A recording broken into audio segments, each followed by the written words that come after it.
안녕하세요. 오늘도 사연 살롱을 찾아주셔서 감사합니다. 저는 50대 초반의 여성이에요. 어릴 때부터 요리하는 걸 좋아해서 혼자서도 곧잘 여러 가지를 해먹곤 했어요. 엄마와 아빠는 재래시장 안에서 식당을 하시느라 바쁘셨기 때문에 제가 뭘 하는지 신경 못 쓸 때가 많으셨어요. 하지만 밤에 오셔서 제가 해놓은 음식을 보고는 잘했다고 칭찬하셨죠.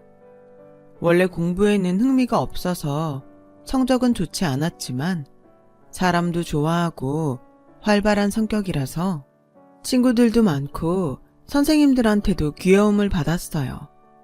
제가 만들어간 반찬들도 다들 좋아했죠.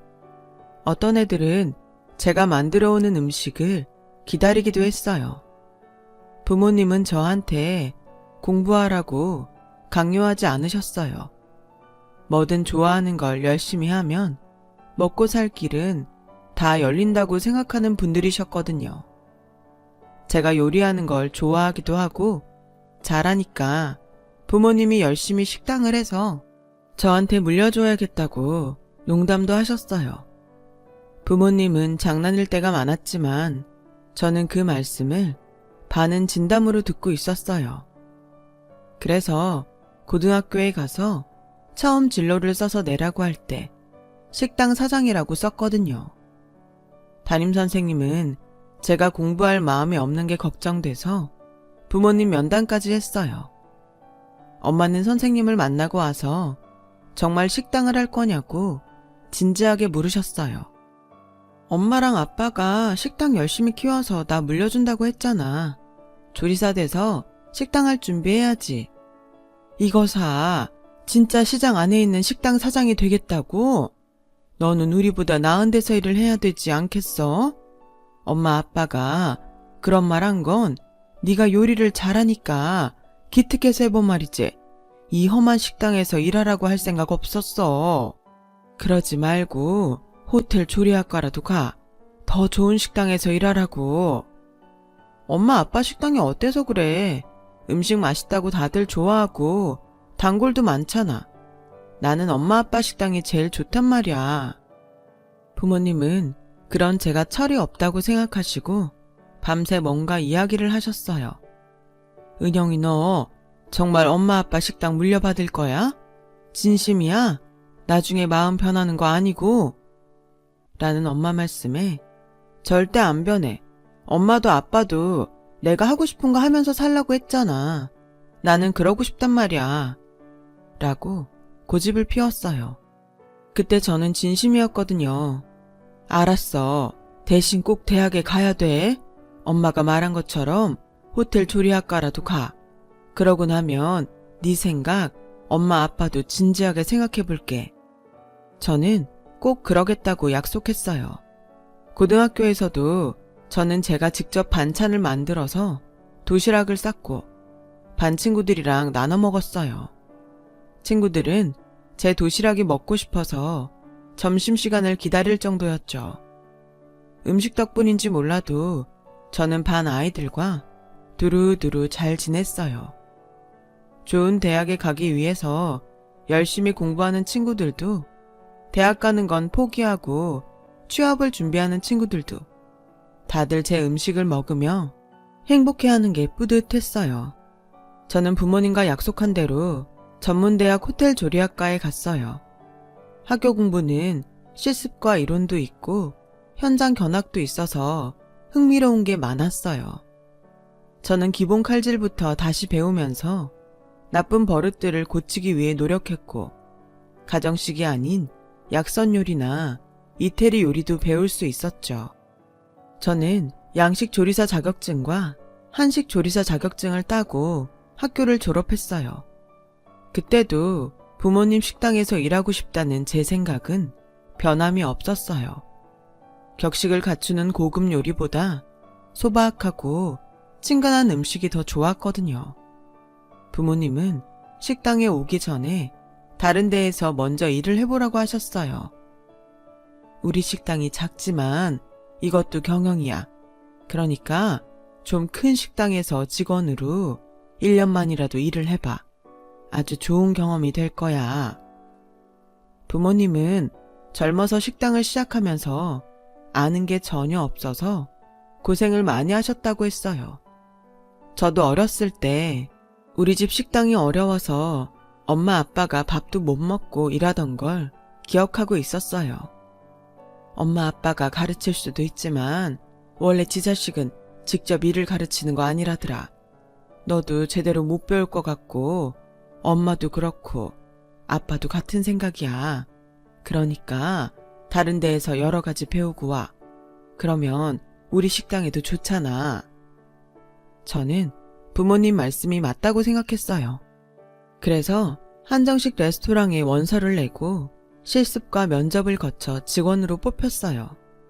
처음 3개월은 인턴으로 일을 하고 그 후에 정식으로 채용된다는 계약이었어요. 인턴으로 일할 동안은 한 달은 설거지를 하고 한 달은 바닥 청소만 했어요. 원래 주방 일이라는 게 어딜 가든 닦는 일부터 해야 됐기 때문에 저는 즐거운 마음으로 일을 했죠. 그렇게 2달이 지나자 주방장은 저한테 재료 준비와 함께 간단한 반찬 무침 같은 걸 해보라고 시켰어요. 내가 지은영 씨처럼 설거지도 바닥 닦는 것도 군말 없이 하는 사람은 처음 봤어. 아무리 요리가 좋다고 들어오는 직원들도 꼭 불평을 하게 되어 있거든. 자기가 요리를 잘한다고 생각하면 더 그렇지. 근데 지은영 씨는 좀 다른 것 같아. 라며 저를 좋게 봐주셨어요. 같이 들어온 사람들 중에 저만 먼저 요리를 하게 되니까 시샘과 질투의 눈으로 쳐다보는 동료들도 있었어요. 일부러 바닥에 국물을 흘리고 저보고 조심성이 없다며 얼른 닦으라고 소리를 치는 선배도 있었죠. 저는 그런 거 전부 아무래도 좋았어요. 어차피 제 최종 목적지는 그 레스토랑이 아니라 부모님 식당으로 가는 거였으니까요. 엄마 아빠는 그 무렵 식당 내부 수리를 하느라 바빴어요.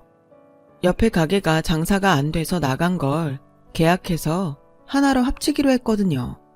그 사이 엄마는 새로운 메뉴를 생각하고 있었고 저도 같이 고민해보기로 했어요. 레스토랑이 끝나면 밤 늦은 시간이었고 출근도 일찍이어서 잠자는 시간이 부족했지만 그래도 짬을 내서 열심히 레시피를 만들어 봤어요. 엄마는 제가 만든 레시피를 조금씩 변형해서 시장에 오는 사람들이 좋아할 만한 떡만둣국과 순두부찌개를 새롭게 내놓기로 했어요. 저는 제가 식당의 보탬이 된 것 같아 너무 기분이 좋았죠. 부모님은 식당을 재오픈하고 저와 만든 메뉴를 선보였고 사람들 반응은 꽤 괜찮았어요. 그렇게 식당 일에 신경을 쓰다 보니 레스토랑에서 조금 소홀히 했던 것 같아요. 제가 만든 반찬이 간이 안 맞아서 주방장님한테 엄청 야단을 맞았죠. 변명의 여지가 없었어요. 어쨌든 해서는 안 되는 실수를 한 것이니까요. 그렇다고는 해도 기분이 꿀꿀해서 고등학교 때 친구들과 만나 술 한잔을 하며 회포를 풀었어요. 친구들은 대부분 대학에 다니고 있었어요. 그중 한 명이 저한테 소개팅을 하지 않겠냐고 했어요. 내가 잘 아는 오빠인데 집안도 좋고 되게 어른스러워. 꼭 사귀지 않아도 오늘처럼 기분이 별로인 날 만나서 얘기도 하고 스트레스 풀면 좋잖아. 나쁘지 않은 것 같아서 그러겠다고 했어요. 남자친구를 사귀는 것도 관심이 없었고 결혼은 더더욱 생각이 없었지만 만난다고 해서 다 결혼해야 하는 것도 아니었으니까요. 그 친구 말대로 편하게 만날 상대가 있는 것도 좋겠다 싶었죠. 저는 돌아오는 주말에 소개팅을 나갔어요. 남자는 들었던 대로 어른스러웠어요. 제가 하는 말도 잘 들어줬고 말수도 별로 없었어요. 저는 어딘가 고상한 그 사람에게 점점 끌렸고 남자도 저를 좋아한다고 고백했어요. 저희는 5개월 정도 만난 후 결혼을 하기로 했어요. 상견례 날 두 집안의 부모님이 처음 만났어요. 남자의 아버지는 대학 교수였고 어머니는 영문학을 전공했다더라고요. 부모님은 고상하고 지적인 남자 부모님을 보고 주눅이 드는 것 같아서 속이 상했어요. 저희 부모님은 누구보다 열심히 일하셔서 아주 작은 식당을 크게 키우셨어요. 음식도 정말 잘하시고 정도 많아서 단골도 많고 주변에서도 다들 좋아하세요. 라는 저희 말에 남자 어머니가 피식 웃었어요. 저를 비웃는 것 같았는데 기분 탓이려니 하고 넘어갔어요. 하지만 그건 진짜로 저희 집을 비웃는 거였어요. 결혼을 하고 나서 시어머니는 아침 저녁으로 저희 집을 드나들며 제가 하는 일들을 사사건건 간섭하셨거든요. 게다가 남편이 먹는 음식은 제가 만들지도 못하게 했어요. 네가 전문대에서 뭘 배웠고 한정식집에서 뭘 했든 간에 우리 준호 먹는 건 아직 손 못 댄다. 오늘부터 가기로 한 쿠킹 클래스 3개월 수료하고 그 선생님한테 인정받으면 그때는 만들어도 돼. 제가 하는 요리는 거친 음식들이라서 자기네 식구들은 먹으면 안 된다는 거였어요. 하지만 남편은 부모님 식당에 와서 밥도 먹었고 맛있다고 좋아했었거든요. 내가 준호를 워낙 어릴 때부터 음식에 까다롭게 키워서 재료도 최고급으로 썼어. 아무거나 먹으면 탈이 나. 꼭 그 궁중요리 선생님한테 검증을 받아야 내가 안심할 것 같다. 그때까지는 내가 와서 음식을 할 테니까 그렇게 알아. 라며 막무가내였어요. 저는 자존심도 상하고 기분이 나빠서 남편한테 얘기했죠. 외갓집이 워낙 부자인데다가 엄마가 고급스럽게 커서 평범한 건 적응을 못하셔. 힘들겠지만 이해 좀 해줘. 나도 아무거나 잘 못 먹긴 해. 학교 다닐 때 애들하고 군것질도 잘 안 했어. 근데 당신 우리 집 식당에서 먹었을 때 맛있다고 했잖아. 밥도 2그릇이나 먹고 국물도 싹 다 먹고. 그건 당연히 예의상 그런 거지. 나 사실 그런 시장 음식 처음 먹어봤어. 어쩌다 먹어도 그 자리에서 먹은 적 없고 다 포장해서 갖다가 먹었지. 그래도 맛은 있었어. 라는데 뭔가 결혼을 잘못한 것 같다는 불길한 생각이 들었어요. 그래도 원래 시댁이라는 데가 처음엔 다 어렵고 불편한 거니까 내가 적응을 잘 해보자고 마음 먹었어요. 하지만 꼭두 새벽부터 집에 들이닥치고 저녁에도 와서 잘 시간이 돼서야 가는 시어머니가 너무 불편했어요. 시어머니는 제가 가져온 혼수 방석이랑 의자가 싸구려라며 본인 전용 방석하고 의자까지 가져왔어요. 조리기구야 제가 요리를 하는 사람이니까 잘 갖춰져 있어서 별말 안 했지만 가구부터 사소한 것까지 뭐든 다 마음에 안 든다며 타박하더라고요. 내가 네가 살림할 사람이니까 간섭 안 한다고는 했지만 이 정도로 후진 물건들을 해올 줄은 정말 몰랐다. 이래서 어느 정도 격이 맞는 집안하고 했어야 되는데 준호는 대체 무슨 생각을 하는 건지 모르겠어. 어머니, 제가 해온 혼수도 다 백화점에서 산 거고 그 사람도 좋다고 한 거예요. 이것보다 얼마나 더 좋은 걸 해야 되는지 저는 잘 모르겠어요. 정말 못 배운 티를 이런 데서 내는구나. 어른이 말씀하시면 품격 있는 물건을 알아보는 안목을 키워야겠다고 하지는 못할 망정 어디서 따박따박 말대답이니? 정말 상대를 못하겠네. 라더니 남편이 오자 눈물바람으로 저를 모함하더라고요. 내가 정말 이런 취급을 당하려고 며느리를 본 거냐? 니들 사는 거니까 내가 최대한 간섭 안 하고 앞으로 어떻게 하면 좋은지 말해주는 것도 저렇게 싫어하는 티를 내고 내 말은 귓등으로도 안 듣고 너 나와야 말 좀 듣는 척하고 지나가는 사람한테도 이렇게는 안 할 거다. 당신 진짜 왜 그래? 엄마가 새벽부터 와서 밥하시고 저녁도 다 해주시는데 당신이 무슨 할 일이 있다고 엄마 말씀도 안 들어. 당장 잘못했다고 안 해? 그런 거 아니야. 어머니, 이런 식으로 말씀하시는 건 아니죠. 제가 언제 어머니 말씀을 안 들었어요. 어머니가 제가 해온 혼수를 너무 타박하시니까 저도 좋은 거 해왔다고 말씀드린 거잖아요. 저거 봐. 지금도 또 저렇게 눈 동그랗게 뜨고 큰 소리로 나한테 소리 지르는 거. 내가 정말 가슴이 떨려서 못 살겠어. 집에서 여기까지 왔다 갔다 하는 것도 기운이 딸려서 집에 가면 끙끙 앓는데 공도 없이 이게 뭔지 모르겠다. 라는데 너무 억울했어요. 거기다 남편은 한술 더 떠서 사과하라고 하더니 정말 기가 막힌 말을 했어요. 못 배우면 순진하고 말도 잘 들을 줄 알았는데 이렇게 지 목소리도 높이고 댐비기까지 하네? 진짜 가짜라서? 남편은 저랑 결혼하면 자기 마음대로 하고 다녀도 제가 찍소리도 못할 거라고 생각했던 거였어요. 불길했던 예감이 맞은 것도 그렇고 남편 말에 너무 충격을 받아서 그날 밤 한숨도 못 자고 혼자 이불을 뒤집어 쓰고 울었어요. 남편은 호텔에 가서 잔다고 집을 나갔고요. 정말 어이없는 이유로 시댁에서 따돌림을 당하는 게 억울했죠.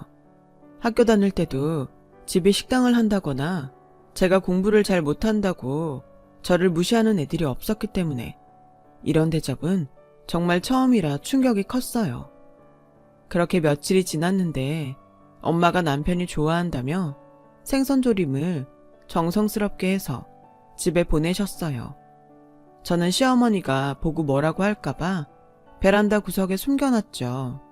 그런데 그걸 어떻게 찾아냈는지 보자마자 인상을 찡그리더니 이게 뭐니? 누가 이런 싸구려 음식을 집에 들이랬어? 내가 아무거나 먹는 건 이 집에서 허용 못한다고 했니 안 했니?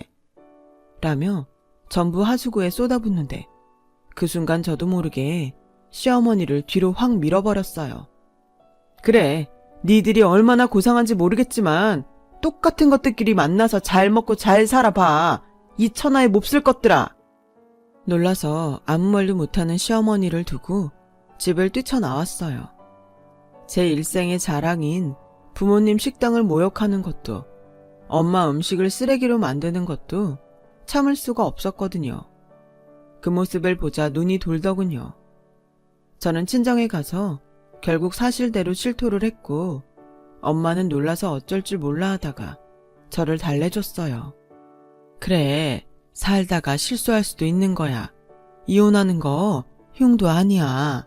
힘들 수는 있어도 실수를 바로잡는 게 나아. 괜찮아. 저와 엄마는 한참을 부둥켜 안고 울었어요. 마침 부모님은 운영하던 식당의 분점을 시내에 낼 생각을 하고 계셨대요. 그래서 제가 분점을 맡아서 하기로 했어요. 저는 남편과 이혼하기로 하고 짐을 모두 챙겨서 왔어요. 그리고 분점을 내는 데에만 열중했고요. 엄마한테 음식 조리법도 일일이 다 배우고 오픈 전날에는 혼자서 반찬을 전부 만들며 밤을 꼬박 새웠어요. 저는 손님 한 분 한 분 친절하게 대하고 반찬도 푸짐하게 주면서 가게를 홍보하는 데 애썼어요. 그랬더니 어떤 아줌마가 이렇게 인사도 열심히 하고 음식도 많이 주는 음식점 처음 봤다며 집에 가서 먹을 것까지 포장해 갔어요. 저는 레스토랑에서 일하며 배운 시스템을 이곳에도 적용시켰죠. 직원들에게 일을 분담하고 주방을 지휘했어요. 그러자 주변 회사에 다니는 직장인들이 점점 몰려오기 시작했고 저희 가게는 그 일대에서 맛있고 많이 주는 집으로 소문이 났어요. 점심시간에는 그 바쁜 시장 식당을 두고 엄마까지 와서 거들어야 할 정도였어요. 저는 매운 걸 잘 못 먹는 사람들을 생각해서 순한맛 찌개를 개발해서 메뉴에 넣었어요. 그랬더니 예상했던 것보다 더 반응이 좋았어요. 엄마들은 어린 아이들 먹인다고 일부러 찾아와서 포장도 많이 해갔어요. 저희 가게는 불붙은 듯 장사가 더 잘 됐고 손님들은 본점이 시장 안에 있다고 알게 되자 일부러 부모님 식당까지 찾아가는 손님들도 늘었어요. 그렇게 시간이 지나 저희는 2층 건물을 다 쓸 만큼 규모가 커졌어요. 부모님 식당도 시장 안에서 제일 줄을 길게 서는 맛집이 됐고요. 식당도 잘 되고 제 이혼의 상처도 많이 아물 때쯤에 한 사람을 만나서 재혼을 하게 됐어요. 그 사람도 재혼이어서 저희는 가족들끼리 조촐하게 식사를 하면서 재혼식을 하기로 했죠. 식사 장소는 아주 좋은 곳으로 예약을 했습니다. 저희 가족은 조금 일찍 도착해서 먼저 자리에 앉아 있었어요. 그때 물을 갖다 주던 직원이 저를 보더니 놀라며 물통을 놓쳤어요. 그 바람에 바닥은 물바다가 됐고 제 옷에도 물이 잔뜩 튀었어요. 지배인이 와서 몇 번이고 죄송하다고 하며 직원한테 얼른 사과하라고 재촉하는데도 이 사람은 아무 말도 없이 서 있는 거였어요. 느낌이 이상해서 쳐다본 저는 너무 놀랐어요. 전 남편이 직원 복장을 하고서 이름표까지 달고 서빙을 했던 거였어요. 그 사람은 제가 자기를 알아보자 고개를 숙이고 얼른 그 자리를 뜨더라고요. 지배인은 기가 막히다는 듯이 그 사람을 보더니 다시 저희한테 사과를 하고 전 남편 뒤를 쫓아갔어요. 저와 부모님은 너무 놀랐지만 아무 말도 하지 않았어요. 곧 남자 집안 사람들이 왔고 식사를 하면서 모두들 저와 남자의 재혼을 축하해줬어요. 그렇게 모든 일정이 끝나고 나오는데 뒤에서 누가 저를 잡더라고요. 전 남편이었어요. 너랑 이혼하고 나서 내 인생은 완전히 꼬였는데 너는 재혼까지 하고 혼자 잘 먹고 잘 사냐? 네가 인간이면 잠이 오냐? 어떻게 이래? 라는 억지 소리에 저는 그 남자 팔을 뿌리쳤어요. 그게 나랑 무슨 상관이야. 참나. 그러게 인생을 잘 살았어야지. 어쩌다가 이렇게 됐는지 모르지만 그래도 이런 좋은 데에서 일하는 것만도 감사하게 생각하지 그래? 너 때문에 오늘 여기 잘렸단 말이야. 그러니까 책임져. 책임지라고. 그때 뒤에서 아빠가 자네 지금 뭐라고 했나? 뭐? 남의 귀한 딸 데려다가 말도 안 되는 수모를 당하게 만들어 놓고 뭘 어쩌라고? 내가 오늘 저놈 가만 안 둘 거야. 라며 전 남편에게 죽일 것처럼 달려드는 걸 저와 엄마와 제 남편이 겨우 뜯어 말렸어요. 경찰 부르기 전에 깽판 그만 부리고 저리 가! 라고 제가 소리를 지르자 전 남편은 또 저를 붙잡더니 그냥 이렇게는 못 가! 책임져! 책임지라고! 라고 소란을 피웠고 결국 남편이 경찰을 불러서 그 사람을 신고해야 했어요. 남편과 부모님은 전 남편을 벌받게 해달라고 강하게 말했어요. 저도 쉽게 용서해줄 생각이 없었어요. 끝까지 저런 식으로 구는 게 저를 무시하니까 그런 거 아니겠어요? 너무 분하고 화가 났어요. 그런데 다음날 시어머니가 어떻게 저의 식당을 알고 찾아왔더군요. 어쩐 일이세요?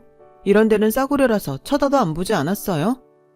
알면서 꼭 그렇게 얘기해야겠니? 우리 준호 처벌만은 한 밖에 선처해줘. 따지고 보면 네 잘못이 아주 없는 것도 아니잖아. 너만 잘 참고 살았어도 헤어지지 않았을 거고 그러면 이런 일도 없었을 테니까. 우리 집안에 못 맞춘 네 고집도 있으니까 이번에는 없던 걸로 해줬으면 좋겠다.